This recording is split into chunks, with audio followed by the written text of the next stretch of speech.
A single oil well sunk into a subterranean fossil fuel reservoir can suck out all the oil regardless of who owns the land above it. It's like drinking someone else's milkshake.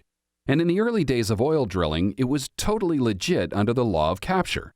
But there were other details of drilling rights still to be sorted, like whether the law of capture covered the oil burned up in the decade-long well fire at issue in Elliff versus Texon Drilling.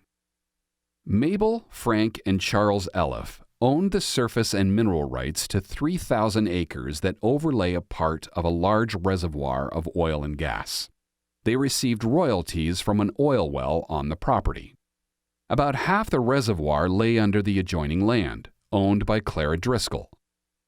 In 1936, Texon Drilling Company started drilling an oil well on Driscoll's land. The well blew out and caught fire.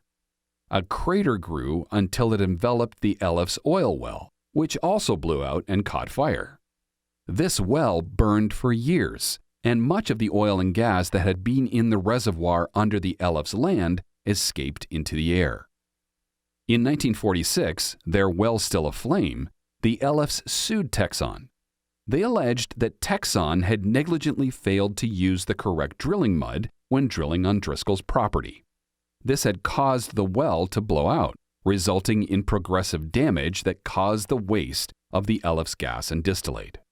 A petroleum expert calculated that about 1 million barrels of oil had been lost from the portions of the reservoir that lay under the Elliffs land.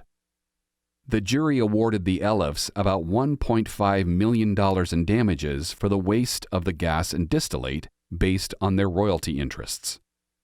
The Court of Appeals reversed. It held that under the law of capture, the Elliffs had lost property rights to any gas or distillate that had migrated out from under their land.